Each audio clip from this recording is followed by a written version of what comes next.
Ela é alegre, divertida, comprometida, tem um coração gigante. Eu tô falando de Raquel Silvério, nossa primeira convidada aqui do programa. Um prazer te receber.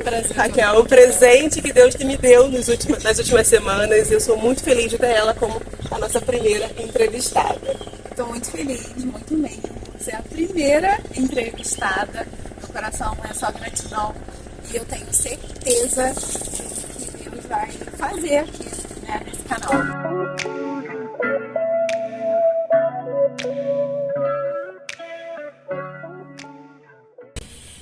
Raquel, eu queria que você falasse um pouquinho, você já é cristã desde quando nasceu, né, praticamente, mas queria que você contasse um pouquinho como foi o seu primeiro contato, assim, com Jesus, quando você realmente sentiu a presença dele, como foi essa primeira experiência?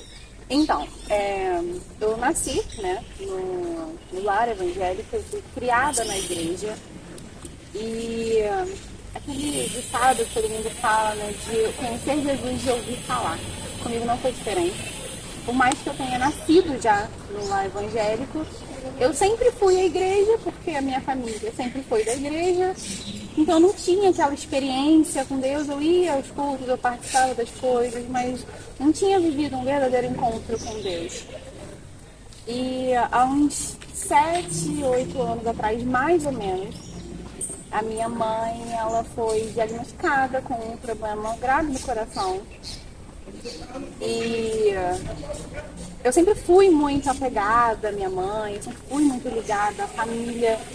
Então aquilo foi um baque muito grande assim, na minha vida. E eu me senti completamente perdida, completamente sozinha. Por mais que eu estivesse rodeada de pessoas, não era suficiente. O sentimento era sempre de solidão, assim. E eu ficava me perguntando sempre o porquê. Porque a minha mãe é muito guerreira, assim, sabe? Ela já passou por muitas coisas nessa vida. E eu falo pra ela que eu queria ter um pouquinho dessa garra que ela tem, porque minha mãe é a pessoa mais guerreira que eu conheço na minha vida. E muita coisa hoje eu agradeço a ela, né? A Deus e a ela, porque por tudo que eu passei também. Mas, enfim, a minha mãe, ela foi diagnosticada, né, com um problema grave no coração. Antes disso, a minha mãe já tinha tido câncer 2 vezes. E quando a minha mãe teve câncer, na verdade, eu era pequena, então, assim, eu não consigo lembrar de muita coisa. A minha mãe, ela morou muito tempo no Rio, porque ficou internada. Sim. E eu fiquei esse tempo com meu pai que fazia as coisas aqui, ele que, né, grande parte da nossa criação, da minha criação do meu irmão, foi o meu pai, né, porque a minha mãe não pôde ser tão presente. Mas quando ela teve o problema, né, de coração, eu já tinha uma certa idade, eu já entendia muitas coisas e eu me questionava muito do porquê que a minha mãe estava passando por tudo aquilo, sabe? Eu ficava assim, Deus, mas uma pessoa tão boa, já sofreu tanto nessa vida, já passou por tantas coisas, teve câncer 2 vezes e agora de novo. E assim, a minha mãe, todo ano, a minha mãe era internada.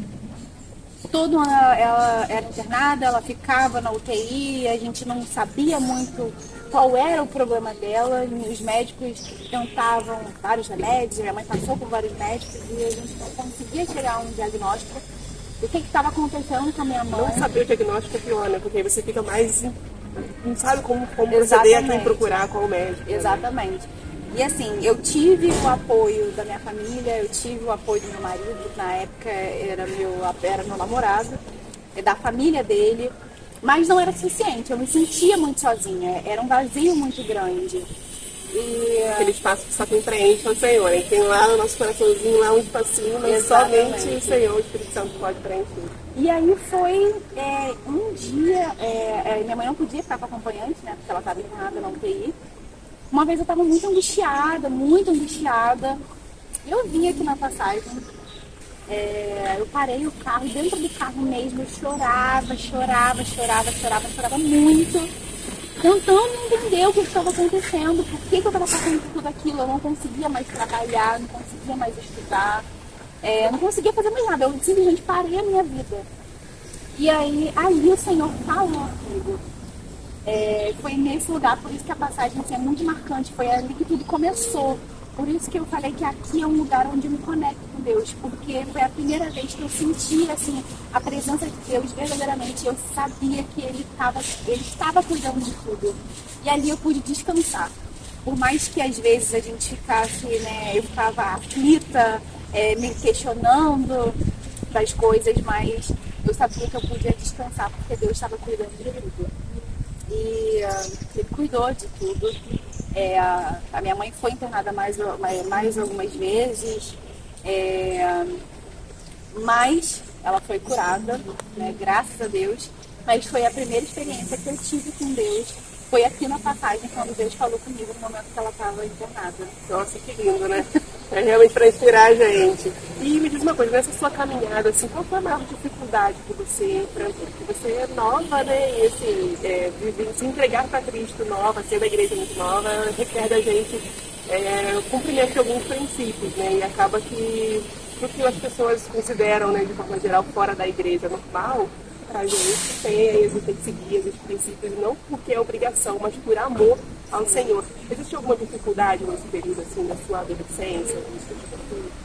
Olha, eu posso dizer que hoje não, né? Mas já foi um problema, porque no meu ciclo de amizade antes, só eu era evangélica. E assim, sempre foi assim. A minoria sempre foi, os meus amigos sempre foram evangélicos, sempre acreditaram em Deus. Então, no começo eu tinha um pouco de resistência, às vezes eu tinha vergonha de falar de Deus para as pessoas. Eu ficava meio receosa de falar, às vezes a pessoa falava da sua crença e tudo mais, eu ficava meio receosa de poder dar a minha opinião, de falar sobre aquilo que eu acreditava, na minha fé. E isso foi um problema durante muito tempo. Mas a partir do momento que eu conheci Jesus verdadeiramente, isso tudo mudou. Tudo mudou e assim começa a ser leve. A caminhada com Jesus começa a ser leve, e é muito natural que as coisas acontecem, né? Não é tem uma receita, né, de bolo, assim, ou de um dia para o outro a gente já acorda, não, assim, agora a partir de hoje, não. Você vai se posicionando, o Espírito Santo vai ministrando, né?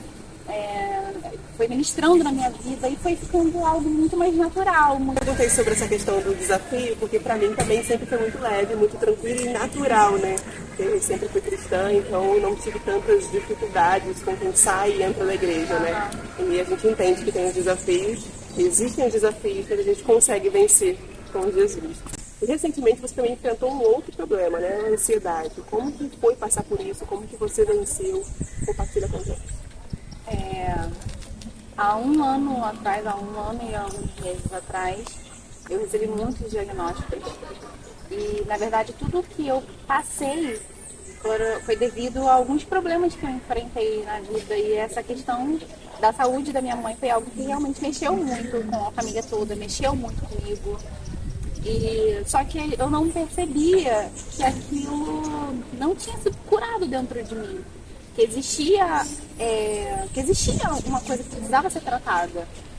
E aí a gente se mania de sempre deixar tudo para depois, né? A gente percebe algo que não tá legal, algo estranho, mas a gente vai sempre deixando para depois. Normalmente a gente costuma ter um problema, uma dor física, e a gente toma um remédio, procura um médico para curar. E quando a dor é nas emoções, a gente acha que a gente vai conseguir superar sozinho. E o Senhor, Ele criou os profissionais justamente para poder tentar auxiliar nisso, né? Então, terapia, psicologia, né? Tá aí para poder nos auxiliar nisso. Né? Sim. E aí, enfim, eu tive um problema familiar que foi um lápis, assim, pra tudo explodir, assim, né? Comecei a sentir umas dores esquisitas, assim, na coluna. Na verdade, essa dor não começou na coluna, ela começou no braço. Eu comecei com uma dormência no braço. E aí, essa dormência foi passando para as pernas.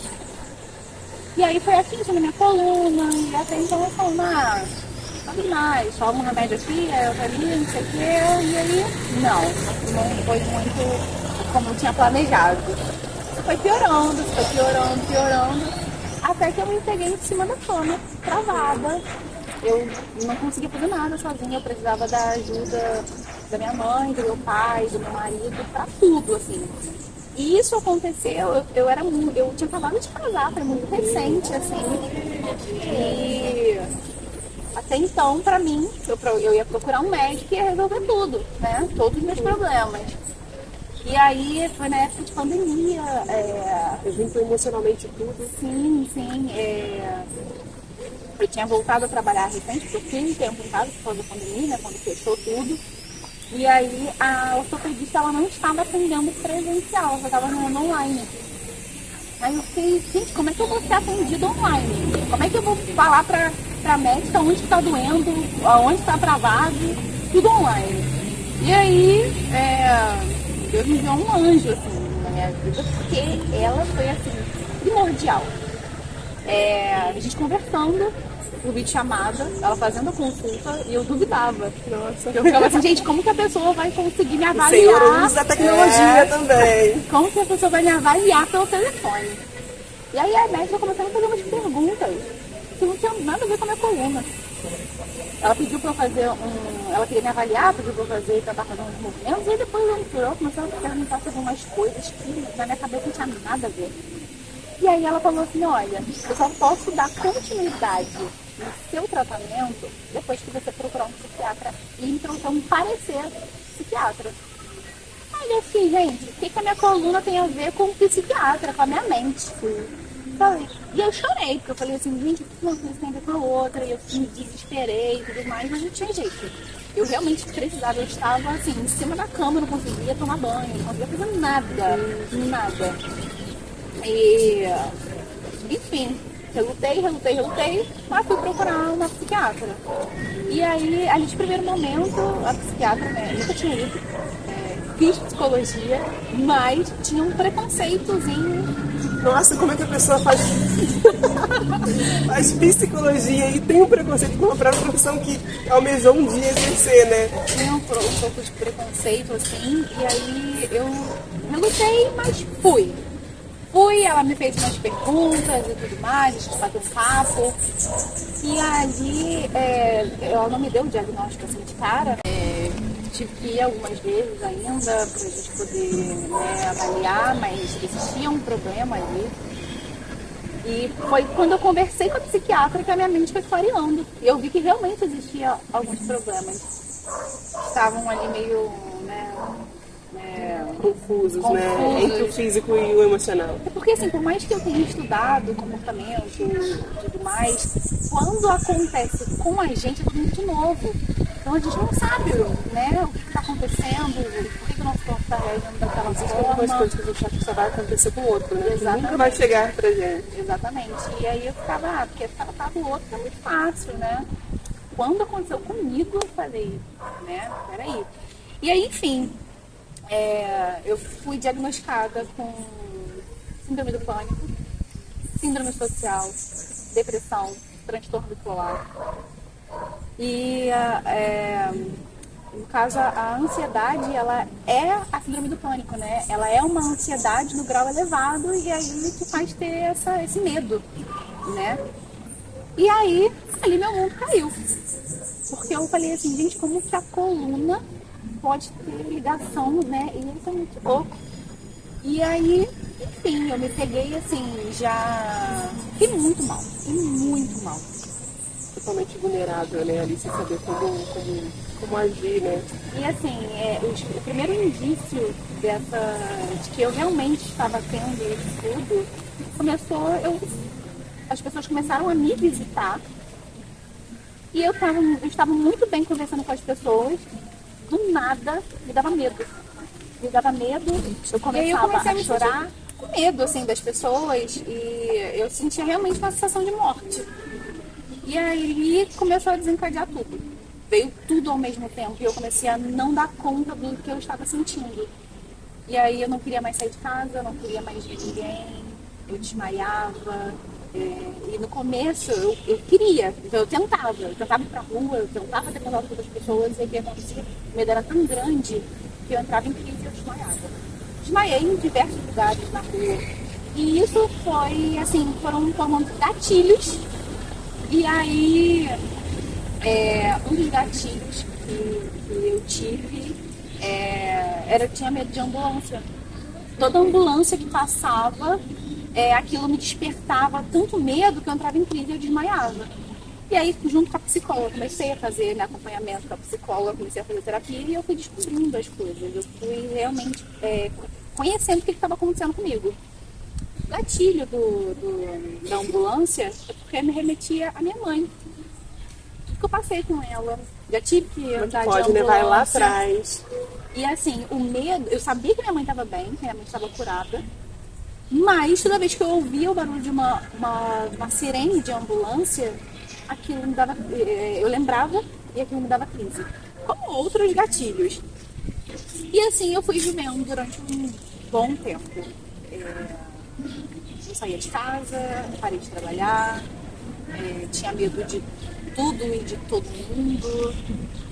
Entrei numa depressão assim grande, fiquei muito mal. E não tinha forças. Eu não tinha forças para vencer e eu cheguei a tentar tirar minha vida. Porque assim, ninguém me deixava sozinha. Uhum. Era o tempo todo ali, todo mundo em volta de mim, todo mundo me cercando, todo mundo, né? E eu me sentia muito focada e eu não conseguia fazer nada. E aí um dia eu esperei todo mundo dormir e eu fui para a sacada da minha casa. Tava chovendo muito. E aí eu falei, a minha vida não tem mais sentido. Tem porque eu continuar vivendo assim, eu questionava a Deus por que eu estava passando por tudo aquilo. Eu não via uma solução. Não via uma solução, não sabia por que aquilo estava acontecendo. Por mais que meu marido conversou muito comigo sobre isso, ele nunca questionou a Deus por que eu estava vivendo aquilo, mas ele sempre questionava a Deus qual era o propósito daquilo. Então ele conversava muito comigo e eu não conseguia enxergar essas coisas. E eu tentei tirar minha realidade. Você focou no problema realmente, né? Então quando foca no problema, a gente parece que nada mais a gente enxerga, é só aquilo, é só aquela visão. A gente fica muito frágil e limitado, sabe? Não consegue compreender o que o Senhor tem, não consegue compreender o propósito que ele vai gerando. Né? E aí, assim, eu sempre tive um problema com a minha imagem, assim, eu tive um problema muito grande com a autoestima. E aí, depois que eu tive depressão, acabou, assim. Parei de cuidar, parei de fazer tudo, assim mesmo. Vaidade zero, assim, zero. Eu fui só me afundando. E não via realmente uma solução para aquilo. E meu marido, ele tem um sono, assim, muito profundo. Ele bate na casa. E nesse dia, quando eu fui pra sacada, porque eu ia me jogar, ele, quando eu coloquei a primeira perna, ele me puxou. Ele me puxou e eu tomei um susto, porque pra mim realmente estava todo mundo dormindo. E ele estava dormindo. E ele acordou. E aí ele começou a conversar comigo. Ele disse, o que você tá fazendo? Ele falou, você acha que você ia se jogar, você ia morrer? Você só ia se machucar. Porque Deus tem uma promessa pra tua vida. Então não adianta você questionar Deus por quê e tudo mais. Você tem que confiar, porque isso tem um propósito. E aí, enfim, eu achei que eu não tinha forças. E realmente, assim, foi Deus mesmo que sustentou, porque eu tirei forças, mas não tinha. Na verdade, quando você está fraco, frágil, ele te faz forte, né? Porque você começa a confiar realmente que ele é a sua fortaleza, é ele que vai te ajudar a se levantar nesse momento muito bom. Exatamente. E assim, foram dias realmente muito difíceis. E a minha família inteira parou literalmente de viver para viver em prol da minha vida. Como foi essa superação? Então, eu não aguentava mais, tomava muitos remédios. Tomava 13 remédios por dia. E eu vivia completamente dopada. Eu não era eu mesma, sabe? Não era. Eu já acordava tomando muito remédio, eu ia dormir tomando muito remédio. Eu não tinha um momento que eu estava, sabe, sem efeito nenhum de remédio, não existia isso. E ali eu já não aguentava mais, tantos remédios. E uma vez eu voltei na psiquiatra, né, fazendo acompanhamento ali todo mês, certinho. E aí teve uma vez que eu tava muito bem, eu tava me sentindo muito bem. E aí eu falei assim, nossa, é hoje que ela tira os meus remédios, pelo menos alguns ela vai tirar, né? Eu tinha certeza, eu tava muito bem. E eu lembro que no consultório da médica, da psiquiatra, eu tocava uma musiquinha de fundo de mar, que eu me irritava tanto. Toda vez que eu ia entrar no crise, todas as vezes. E nesse dia a música não me incomodou. Eu falei, gente, eu superei, eu tô bem, superei hoje. E aí quando eu entrei no consultório, a médica começou a conversar comigo. Ela não tirou um remédio sequer. E aí ela falou pra mim que alguns remédios ela ia começar a fazer desmolamento bem depois, e outros eu ia ter que tomar pelo resto da minha vida. E aquela frase bateu em mim assim, que eu falei, não aceito isso pra minha vida, não aceito. E eu fui embora de lá assim, completamente decepcionada. E eu falei, gente, como? E eu falava, eu não entendia, né? E aí eu falei, Senhor, a partir de hoje, eu não aceito mais tomar esse remédio. A partir de hoje, eu não tomo mais nenhum remédio. E eu já tinha tentado parar de tomar uma vez, e voltou as crises, assim, bem piores. E aí, quando foi dando uma semana, 2 semanas, e assim, era só mesmo superação, assim, sabe? Eu não sentia nada. E eu decretei aquilo na minha vida. E não tenho dúvidas de que tudo que Deus fez na minha vida, eu fui curada. Hoje eu não tomo mais remédio nenhum. Eu tô há 17 semanas. Sem remédio nenhum. E eu entendi o propósito que Deus queria realizar na minha vida através de tudo aquilo que eu passei. Porque hoje eu consigo ver que foi necessário. Porque aonde eu fui mais dilacerada, onde eu fui mais moída, era onde Deus queria que eu ajudasse outras mulheres. E assim, na verdade, tudo que a gente passa tem algo para poder ser usado como instrumento do Senhor para alcançar outras pessoas, né? Nada é por a gente mesmo, nada é para o nosso benefício, sabe?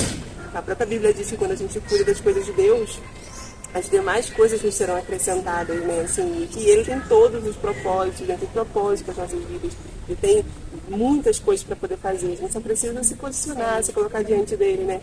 E hoje ver como você está bem, graças a Deus, sabe? Como você está assumindo bem a postura do seu propósito, que é ajudar outras mulheres, né? A gente fica muito feliz e muito grata crendo que o Senhor realmente é um Deus de milagres, né? sim, verdade. Confesso que não tem sido fácil, porque muitas vezes o inimigo ele tenta plantar algo de que eu não fui curada, de que eu preciso voltar com os remédios, mas fazendo questionar se eu realmente fui curado. Mas a gente precisa ter um alvo, né? E ele tem que ser Cristo, porque na volta do nosso braço realmente não vai. Eu tenho vivido muitos desafios, assim, a partir do momento que eu peguei o controle da minha vida para Deus e falei, Senhor, eis-me aqui. A gente tem vivido muitas loucuras, muitas coisas, porque, meu Deus, eu não vou aguentar, não consigo, não consigo mais, eu não vou suportar. E ele fala, vai. Você aguenta coisa pior. Vai, tá. E eu tô aqui hoje. Um testemunho lindo, uma prova viva, né, do cuidado de Deus. De que forma o GC, né, você pertence à igreja da Lagoinha, como eu, a Lagoinha Cabo Frio, mas de que forma o GC tem contribuído para o seu crescimento? Assim? Eu sou muito grata por ter conhecido o GC Quintes. Eu já fazia parte do GC, mas eu sou muito grata por ter conhecido o GC Quintes, porque foi ali que tudo começou. Foi ali no GC que eu peguei essa palavra cura para minha vida. E foi ali onde tudo começou, onde meu testemunho realmente começou, né, a se tornar realidade. Ambientes proféticos, né, os decretos liberados, as palavras liberadas viram decretos. E assim, eu tenho vivido, nossa, tantas coisas assim, que quando eu acho que eu não tenho mais como me surpreender, quando acaba mais um GC, eu fico, Senhor, eu acho que eu não tenho mais como, o Senhor nos surpreende. E, assim, e é só o início, né, de tudo, isso que é o gostoso, é saber. Porque o Senhor é um Deus de novidade, né? Então, assim, a porção que Ele tem para hoje é para hoje, amanhã Ele tem uma porção diferente, depois de amanhã é diferente, né? Assim como o maná, Ele liberou o maná quando o povo de Israel estava no deserto, né? Que o maná era um alimento que nunca tinha sido visto, então foi provisão para aquele momento e era diário. Então, o Senhor, Ele tem porções diárias para a gente, né? E é muito legal, é muito gostoso ter essa dependência, sabe? A gente crê que a gente crê num Deus vivo, né? Um pai que supre, um pai que é amigo, um pai que que gosta de ver o filho bem, que se importa com cada detalhe da nossa vida. Acho que isso é o mais gostoso, sabe? Não importa as dificuldades, os momentos difíceis que a gente vive. Ele tem sempre um renovo, sempre algo novo para fazer, né? A gente só precisa tomar posse e acreditar. Mas não acabou, a gente vai para o intervalo rapidinho. Fica aí, a gente volta já já. Se você procura uma profissional para fazer suas unhas, não pule esse vídeo. A Letícia Tardelli Nail Design está com a agenda aberta para te receber. Unhas simples, banho de gel, unhas de fibra, decoração, spa dos pés e muito mais. Letícia Tardelli Nail Design, solução para sua rotina de autocuidado. Agende seu horário. Nada melhor que um brownie para adoçar o seu dia. E a Guilherme Brownie tem diversas opções dessa gostosura inglesa que conquistou o coração dos brasileiros. A produção artesanal tem se destacado na região pela cremosidade e qualidade. Acesse as redes sociais da Guilherme Brownie para conhecer todos os sabores disponíveis. Você vai se surpreender com a excelência desse pedacinho de felicidade. Estamos de volta com Raquel Silvério, nossa primeira entrevistada aqui do Encontra-me. Ela conta seu testemunho, eu tenho certeza que você foi edificado com o testemunho dela. Mas ainda não acabou, eu tenho algumas palavrinhas para falar para você e queria que você dissesse o que representa, tá? Deus, Pai, família, paz, felicidade. Estar em família. Igreja. Igreja, acho que é a base de sustentação. Estamos encerrando nosso primeiro programa. Muito obrigada pela sua participação. Fico muito feliz de ter um testemunho tão forte e que vai edificar, com certeza, muitas vidas por aí. Trouxemos uma lembrancinha para você da Guilherme Brownie, que é o nosso parceiro aqui do programa. Obrigada. Também queria agradecer a Letícia Tardelli, Nail Design, que fez as minhas unhas. São os nossos parceiros. Nosso programa está muito chique, né? Tem parceiro. E a gente volta na semana que vem, mas antes, curte, compartilha, se inscreve no canal. Deus é bom. Até o próximo programa. Tchau. Tchau.